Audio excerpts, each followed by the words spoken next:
ได้อยู่นี่กันเนาะโอ้เนาะเต็มที่ร้อยเนาะเพราะว่ามันดินแถวนี้เนี่ยมันต่ำเนาะมันต่ำแล้วเขาก่อขึ้นก่อขึ้นแล้วต้องเอาดินมาถมแบบนี้พี่น้องอ๋อเงินขีด6 ล้านใส่กระเป๋าถึงจกก็ไล่ได้พี่น้องเน่นนี่เนาะเต็มถุงเนาะโอ้โหโอ้ย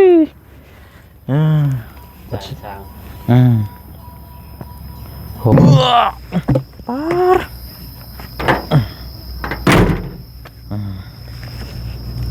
ไป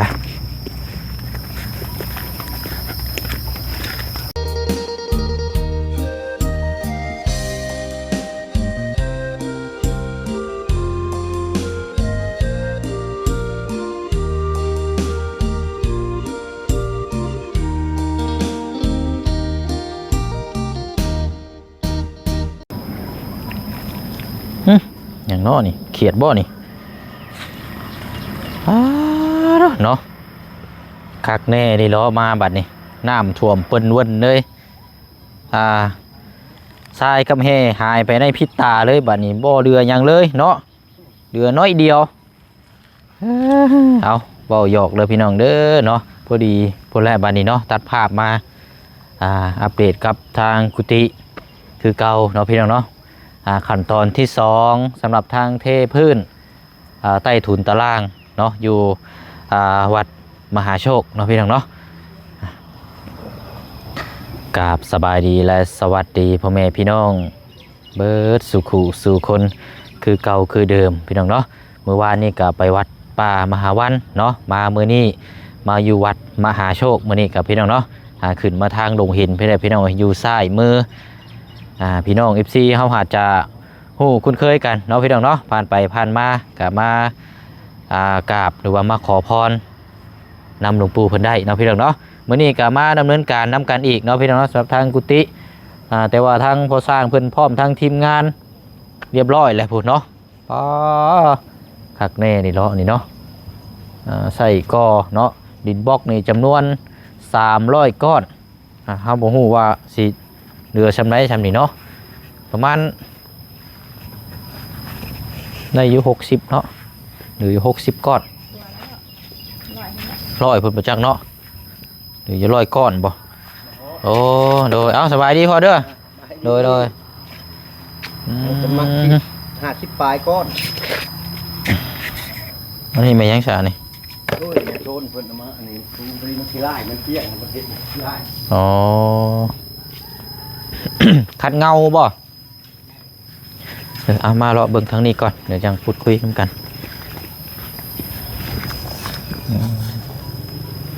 ได้อยู่นี่กันเนาะโอ้เนาะเต็มที่ร้อยเนาะเพราะว่ามันดินแถวนี้เนี่ยมันต่ำเนาะมันต่ำแล้วเขาก่อขึ้นก่อขึ้นแล้วต้องเอาดินมาถมแบบนี้พี่น้องใช้ลูกติ้งบาดนี่ใช้ลูกติ้งอ้อม เป็นระเบียงอยู่ข้างล่างนี่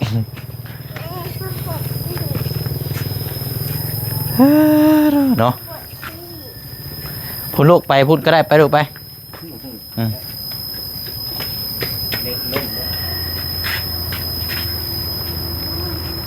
ใช้ในใด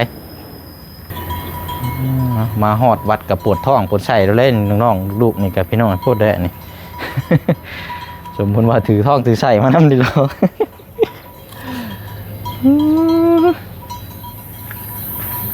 เอาเนาะเรียบร้อยแล้วน้ำกัน2 คนบ่ปะคนหนึ่งอยู่บ้านเดี๋ยวน้ำกัน2 คนเนาะอันนี้เช็คแพนซ์นี่65ตัวนี้ขั้นตอนที่3ติดเพดานต่ออีกเนาะติดเพดานอยู่ทางในเทิงแล้วก็ทั้งระเบียงแล้วก็เป็นคอนตัวนี้น่าจะไม่คอนตัวนี้นะพ่อเนาะตัวนี้คือยังชันทางใน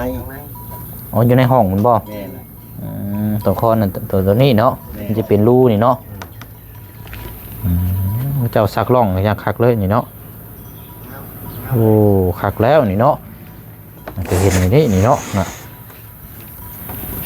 ยาวตัวได้กว้าง60 เมตรเช้า60 เมตรเช้าบ่ จักแผ่นเท่าไรอันนี้ก็เนาะ จังว่า อืม มาส่งว่าบ่ายนี่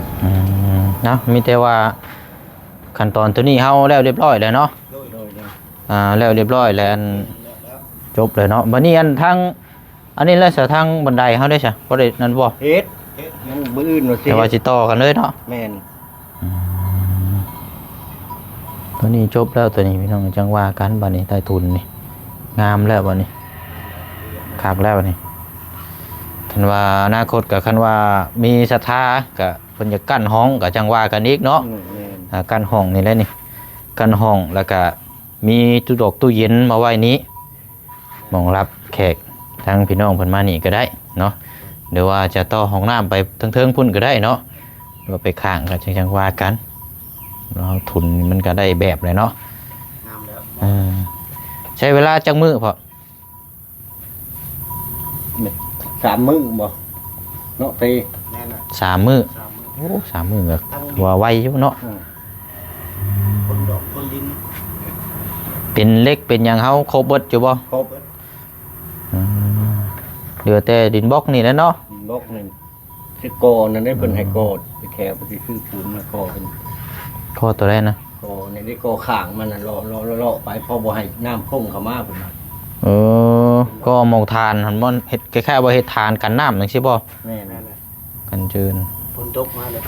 โอ้เพราะว่าน้ำมันมาทะลักมาแต่เทิงพุ่นเด้อเนาะน้ำมันไหลเข้ามาพี่เนาะมันสิเปียกบ่ได้แถวนี้เนาะก็เลยก่อกั้นไว้ โกกันเนี่ย อืมไปขึ้นไปเบิ่งเทิงพุ่นก่อนเฮาเนาะเวียกตัวนี้จบแล้วเฮาคุยเวียกงานต่อๆนํกันอีกบัดนี้พี่น้องเอ้ยต่อนํกันเลยโอ้เนาะโอ้บันไดกะเดี๋ยวบันนี้จังเพิ่นต่อนํกันอีกเนาะลูกติ่งกันมีมาเด้เนาะเพิ่นซื้อมาครบเลยอยู่ในพี่แหละอ๋อขึ้นมาแล้วเนาะเทิงสูงคักอยู่ดอกเนาะโอ้มองเห็นเบิดเลยเนาะมาเบิ่งหนองน้ำสระบัดนี้อุบลอยู่บ้านนี่อันทั้งพี่น้องเพิ่นก็มาหลายได้พี่น้องเนาะมื้อวานนี้ยังสิหลายน้อยเนาะ แม่นแหละ วันพระเนาะวันศีลนับมื้อวานนี่ หลายมาก อืมอืมไปเนาะเดี๋ยวเฮาคุยเวียกงานตัวนี้ก่อนก็เพดานเฮาตัวนี้นี่สิตัดจากคอนตัวนี้เดินบ่ แม่น คือแค่ว่าถมคอนตัวนี้ได้เนาะเห็นบ่ตัวนี้นี่ตัวนี้บ่ให้โชว์เลยเนาะปิดไปเลยเนาะ จะโชคกันเอา ปิดเลยแล้วมันจะงามเนาะยึดตัวลุ่มด้วยเลย ปิดก็ได้ ต่ำดิ มาหามันตั้มเนาะ บ่ต่ำเนาะปิดลงประมาณ6 เซนนี่ก็ได้แล้วปิดคือนี่บ่ให้มันเห็นเลย แบบว่าบ่อยากให้มันโชว์คือเลยเนาะมันบ่งามปานใดเนาะ ปิดเลย บัดติดเพดานบัดยังมาเห็นคืออยู่ก็ซับบ่แม่นปิดคือเก่าเด้อเนาะ เอาเห็นอยู่เฮือนใช่เนาะเพิ่นเฮ็ดจังซี่แหละนั่นก็ติดเพดานอย่างงามบัดมาโชว์ตัวนี้เปิดตัวนี้ ปิดเบิด แนวอื่นงามเบิดแต่มาโชว์ตัวนี้มันบ่ตัวนี้บ่ปิดเด้ข้างในพี่ก็ใครอยู่ข้างในพี่มันสูงเนาะ แม่น เฮายึดใช้หม่องพี่น้องข้างในพี่ยึดใช้คานตัวเทิงพุ่นสิสูงในจักหน้อยตัวนี้ใช้เพดานส่งลมเนาะโอ้ยนี่คักดีเด้อนี่เนาะเป็นทุ่มเลยเฮ็ดแบบเดียวกันเนาะ2 ห้องแต่ข้างนอกพี่เราก็จะดึงแบบนี้แล้วก็ตรงคอนน้ำเนาะตรงคอนนี่ตรงที่ว่าเป็นรูกินนี่แหละเป็นไงเนาะเป็นปองค่ะเนาะไปเดี๋ยวมาพี่ก็ได้เดี๋ยวเขาสิจ่ายเงินสำหรับทางตอนนั้นแล้วมันแล้วเดี๋ยวเนาะ โดย มันเราจะวางคนก็ได้พอเดี๋ยวค่อยต่อเติมก็ได้ต้องจังน้อยจังเพิ่มพลังก็ได้นั่นเอาไว้ก่อนนี่บางคนก็ได้โอ้ยเนาะแล้วว่าเจ้าให้หน้าตะกร้า ยัง ทัก นะ แน่แล้วว่า ยังบ่ทันแล้วก็สิเริ่มดำมือนี่แหละ มันก็เริ่มด ดำบ่หลายดอกหน้า 30ไปให้ไปหันหยอดเบิด หยอดเอาเนาะส่วนลายเขาเจ้าเฮ็ดกันเนาะ ใครก็หยอดลายเด้ พรว่าแล้วหยอดกับดำมันก็พอๆกันได้เนาะเขาเจ้าเนาะเขาก็งามเด้เอาเนาะคอยเฮ็ดตอนนั้นไปน้ำแล้วก็ตัวนี้ไปน้ำเนาะก็เฮ็ดไปเรื่อยๆนะอันนี้เฮาก็บ่ได้เร่งบ่ได้รีบหรอกเฮ็ดไปมือเวียกงานในครอบครัวก็เฮ็ดตัวนั้นไปน้ำอันนี้ก็เฮ็ดน้ำไปเรื่อยๆอันนี้ก็เนาะพอดีได้คันว่านั่นก็แม่นแล้วนี่มันจะว่าเขาช่วงพรรษาเลยบ่จักนี่เนาะพูดอย่างนี้เนาะ แม่นยันก่อนประมาณมง3มื้อหรือ4มื้อนะให้แล้วก่อน เลยเพราะว่าเขาประจำพรรษาแม่นให้เป็นปีแรกเลยนะเนาะคันสิว่าก็เนาะ ขึ้นแล้ว ไม่ได้ขึ้นเลยแต่ว่าเรื่องพื้นเรื่องไผ่เนี่ยเขาจังคอยเติมน้ำดังก็ได้ดอกนั่นนะนะไม่แต่ว่าอันเหลือแต่ลูกติ้งเนาะ ติ้งมือ ติ้ง ที่ใส่ เก็บโต๊ะไล่ไปเลยเนาะ แม่น อันว่าไม่48นี่เพิ่นเอาแม่นบ่อยู่เจเพิ่นบ่ว่า ประมาณแต่15เซนยัง15เซน ทั้งเบิดน่ะ30บ่เจ้าสั่ง 35 35 มาเลยสิได้ผ่าครึ่งดิ เอาเจ้าสิพาน้ำอีกซั่นบ่ แม่น เท่ากับเส้นหนึงนี่เป็น2เนาะ แม่น ดูเอาจังว่ากันซะเนาะ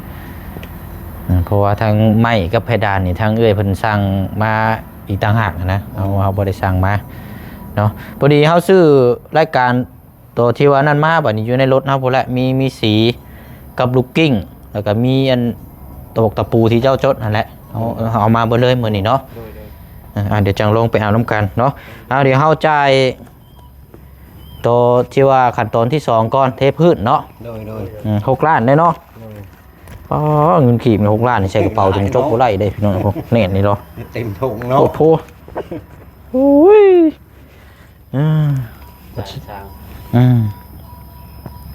6 ล้านกีบก็สิประมาณเท่าไรแต่เงินบาทเฮาได้อยู่ประมาณ 8-9,000บ่ประมาณนี้เนาะ2 4 6เอาเด้อพอเด้อขั้นตอนที่ ทางใจเพิ่นนี่ เนาะโอ้ยเนาะ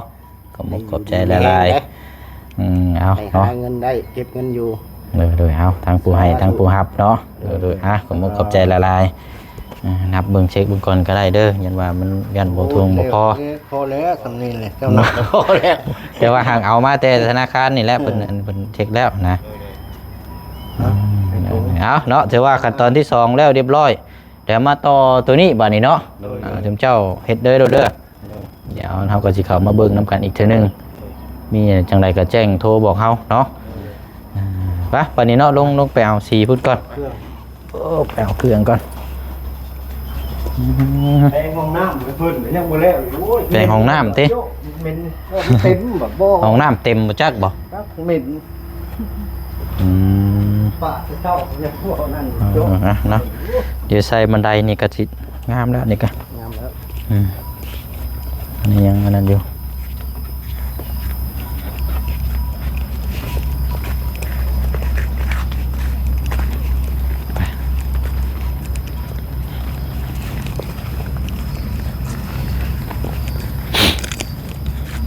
ดูอยู่บ้านทางกี่ตมฝนตกแห้งอยู่บ้านก็โอ้ยออกมาก็ลำบากเจือกไส้เจือกครัวไปสีขาวได้เนาะสีขาวเขาถามทางห้านเพิ่นว่าสีท่าผนังบ่คือสีท่าตัวนี้เขาเรียกว่าสีท่าอันไม้อันนี้แหละแผ่นอันนี้แหละแล้วเพิ่นก็ได้จัดให้ตัวนี้เนาะโดยเพิ่นก็ได้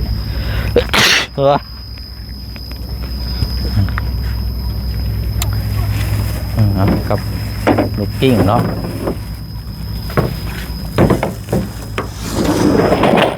ตะปู6เนาะตะปู6 1 แก๊สจ้อนตะปู6 1 แก๊สแล้วก็พออยู่มั้งสีเนาะถังใหญ่เนาะกันถังน้อยครับว่าย่านมันกำกึ่งก็เลยบ่เอามันสีชงสีพ่อดูบ่พ่อก็เลยเอาจัดถังใหญ่เลย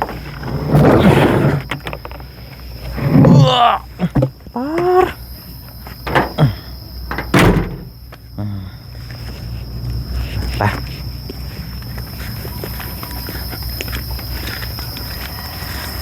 ใช่มาแล้วบ่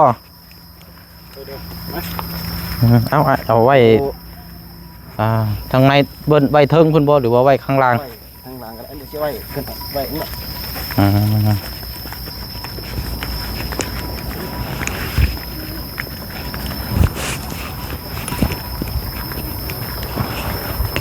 เนี่ยสาชุมเจ้าจัดแจงและเบิ่งเอาเด้อจัดแจงเบิ่งเอาแล้วเนาะสีแดงเนาะสีแดงนี่สิเอาท่าตัวใช้กว่าพอไม่เฮ้ยตัวเป็นร่องมันนั่นร่องนี้ร่องสีแดงเด้อ๋อร่องซับแดงเนาะแม่นเส้นมันห่างกันประมาณเส้นหนึ่งเนาะตัวนี้เนาะป่องใหญ่เนาะเพิ่นแล้วก็ลูกกิ้งกับเทนเนอร์หักป่องนึงตัวนี้นี่แหละแล้วทีไหนก็จังจัดแจงเอาบัดนี้เนาะว่ากันนี่มันขาดพวกอันนี้จังแจ้งบอกเฮาเด้อเดี๋ยวไปก่อนก็ได้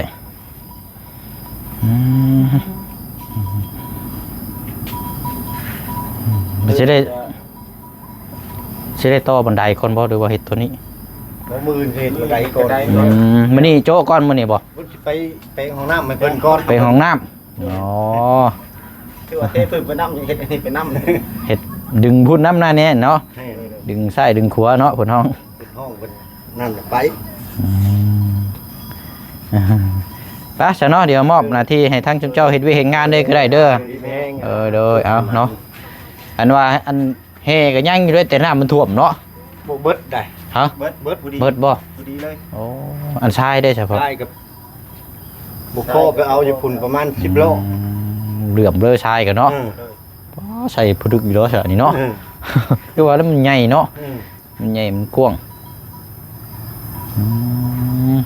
เด้อปะอะไรเด้อพอเด้อเขาก็สิได้เดินทางพอแล้วบัดนี้ไปต่ออีกก่อน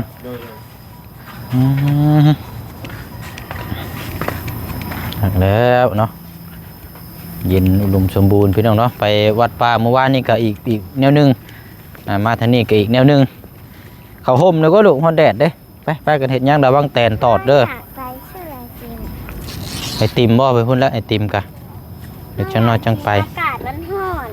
อากาศร้อนแล้วยังบ่กินไอติมโอ้ยเนาะยังกินก็บ่ได้เดี๋ยวได้หายังกินก็บ่ได้เอาบ่หาเนาะก็บ่ได้กินแล้วเฮ้ยใส่ชุดมากันเนาะโพดแล้วมื้อนี้แม่เรื่องเท่าไรแล้วเฮาป้าสายย่างไปเบิ่งไอติมจังน้อยเนาะรอชมบรรยากาศเบิ่งพี่น้องเพิ่นมาซื้อมากราบมาไหว้พี่น้องเนาะกำลังตามมาเรื่อยๆอย่าเพิ่งลูกอย่าเพิ่งมาพี่ก่อนใจเย็นๆไปรถลายข้าวหมักอันนี้ก็แช่นี่สีม่วงงามหมักอันนั้นได้นี่หมักยังก็หมักมอนเนาะหมักมอนหมักเชอรี่ก็ได้หมักเชอรี่ก็ได้อ้าวดีง่ายก็มาเลยวันนี้เอาโดยเอาโน่นนี่ก่อนก็ได้ช้าด้วยนั่งก่อนดูเอ้ยเนาะเลยวัดสการนะยาพอดีหากมาฮอดแหละอันซื้อทางสีแต่เป็นอุปกรณ์ขั้นตอนที่3มันเกี่ยวกับเพดานและเนี่ยอันทางงาหากมาแต่นี่บ่มาแต่ว่าเวียดอยู่เมืองไปเวียดให้หนึ่งโดยผ่านแบบนี้เวียดรวมกันกลับมาเบิ่งนี่แหละเพราะว่าอันตั้งแต่มอบให้สร้างเพิ่นเทพื้นยังบ่ทันได้เข้ามาแต่ว่าสร้างแล้วเลยก็ได้เขามาจ่ายเงินให้เพิ่นแน่มามอบเงินให้ทางสร้างเพิ่นเจ้าโบกยังไงโดยเสามันงามปานใดยังบ่ค่อยเรียบปานใดเนาะแม่นไม่ครับโดยมุดแดงดินพี่น้องเนาะเนาะได้กัดมีแต่ว่ามอบมันขั้นตอนที่3ให้ทางสร้างเพิ่นดำเนินการติดเพดานยังเพดานแม่นครับน่าจะแม่นไม้ตัวนี้แหละเนาะโอ้ยน่าอยู่นี่มี15บ่น่า15เลยว่า35โตอาจจะยังขาดอยู่20โตตัวนี้ประมาณก็จะขาดถึงก็เจ้าพาหาร2แล้วเนาะยาเนาะมันใหญ่โพดเนาะพาหารใหญ่กินแต่ก็อยากหาร2ได้ก้นกวนเนาะ เนาะเอามีเท่านี้เอาด้วยถ้าเกิดไปซื้อไอติมกระแลมไม่เด้อพวกนู้น อากาศร้อนใครในช่วงยามฝน โดยฝนตกอยู่บ้านกัน สวรรค์บ่นี่ โดยไงมันเขาน้อยมาแต่พูดแล้วก็แวะกันมาพี่แหละอืม สิไปเลาะถึงบ่ไปว่าจังได๋ หักยันบ่ได้ไปหรอกยาย สิกลับบ่ ว่าสิกลับแล้วพอดีว่าสิเอาอันว่ารถเข้าศูนย์แน่ไปเป็นน้ำมันเครื่องเดินกับสิเดินทางต่ออีกนะยะ ไปใส่ สิบโปนคือเก่าเอาเรียกอยู่พุ่นแน่ ไปดูเนาะ โอ้ยไปตลอดนะยะบ่ได้หยุดหรอกมาบ้านเต็มที่ก็2 มื้อ ครับขึ้นอยู่กับเวียกงานแน่คันว่าเวียกงานบ่มีก็แม่นว่าเดินทางไว้ถ้าเวียกงานมีก็แม่นเต็มที่ก็2-3 มื้อเก็บเวียกงานตาม นี่ก็บ่ค่อยอยู่วัดอันนั้น ดู วันหนึงไปประกอบงานอยู่นะอยู่บ้านเวียงไซเปิดประจมอยู่บ้านเวียงไซวัน โดย บ้านซื่นนี่มืดเป็น5 โมงมาทุกคน อืม ตั้งแต่เช้าไป5 โมง โดยเนี่ยกัด ไปเบิ่งเมื่อแต่บ่ เบิ่งรอเบิ่งเบิดแล้วยายมีแต่ว่าให้ทางสร้างเพิ่นต่อเติมทั้งบันไดนั่นแหละเก็บตกให้บันไดให้มันแล้วซะว่ามันจะงาม แต่ละรายละเอียดให้เช็คนั่นก็อีก โดย กันว่านั่นก็ให้เพิ่นเฮ็ดเพดานดำเนินการต่อเด้อบัดนี้นะ อยู่ก็ได้เบิ่งให้เขา โดยกับทางสร้างเพิ่นก็เพิ่นเฮ็ดไปเลยนะเพิ่นก็บ่ได้คอยโทรแจ้งบอกอันนั้นอันนี้มีแต่ว่าเฮาโทรถามก็เลยอยากนั่นเนี่ยจักหน่อย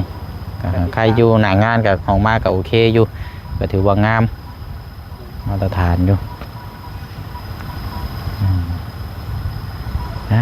เนาะอันนั้นยาฉันมีแต่ว่าเขาน้อยก็สิได้เดินทางก่อนบัดนี้ยาเด้อ เดินทางปลอดภัย ราชการนี่ยเด้อ ง่ายอยู่มันตอนนี้ความสุขจะได้ความไข่จะมีให้สุขกายสุขใจมีความเจริญงอกงามในหน้าที่ในการงานในครอบครัวเรือนซ่านในอยู่เย็นเป็นสุขมีโชคมีชัยตลอดปีตลอดไปเด้อ เบิ่งน้ำตาล เลยเพิ่นละเนี่ยกันเขาน้อยมอบถังซีให้เพิ่นแล้วก็เพิ่นจัดแจงเอาเอง ครับตะปอกตะปูเนาะเอาพอดีกำลังว่าจะไปพุ่นละพี่น้องเนาะก็เลยทั้งงาก็มาพอดีเลยเนาะทั้งงาพูดเป็นไม้เส้นอันนี้ก็เพิ่นจะเอาไปผ้าเนาะไม้18ยาว4 เมตรตัวนี้ก็คือบ่ไม้อ่อนเป็นไม้ย่างเลยอันนี้เนาะเป็นนี่ได้นะซื้อมาแต่คนเดียวเธอหวานอยู่บ่ หวาน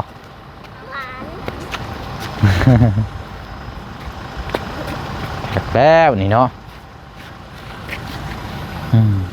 อะไรเนาะก็นี่กับผู้ไปผู้มาผู้เมื่อผู้ไปพี่น้อยเนาะอยู่วัด เดิมมุด มหาโชคเนาะเพิ่นก็มาขอโชคขอลาบขอพรน้ำหลวงปู่ขอสิ่งศักดิ์สิทธิ์นี่แหละพี่น้อยเนาะป่ะเนาะมีแต่ว่าทั้งพ่อน้องเปียวแล้วก็ทั้งพร้อมครอบครัวก็สิได้ลำลาแล้วก็เดินทางกลับลงพูนก่อนบัดนี้พี่น้องเอารถเข้าศูนย์ก่อนเปลี่ยนน้ำมันเครื่องก่อนบัดนี้พี่น้องเนาะจังใดก็คลิปนี้ก็คือเก่าคือเดิมเด้อเนาะขอมุกขอบใจขอบบุญขอบคุณเนาะทางเมอยู่ทางต่างประเทศพร้อมครอบครัวเนาะขอให้จงมีแต่สุขภาพร่างกายแข็งแรงเวียกงานการสร้างในตอนนี้และเวลานี้ก็ขอให้ราบรื่นโชคมานร่ำรวยเนาะบ่ให้คัดบ่ให้ของให้มีแต่แนวซีนดีเข้ามาในชีวิตและก็ในครอบครัวตลอดปีและตลอดไปเนาะพร้อมทั้งพ่อแม่พี่น้อง FC เขามาหามาชมแล้วก็เป็นกำลังใจให้ตลอดมาเนาะพี่น้องเนาะบ้านใกล้เฮือนเคียงอยู่ไสก็แล้วแต่ก็ยังเบิ่งแย่งยังบ่ปะบ่ทิมกันเนาะพี่น้องเนาะเอาร่ำรวยเปิดสุขุสุคนบ๊ายบายเด้อสาธุโมทนาบุญนำพี่น้องเนาะ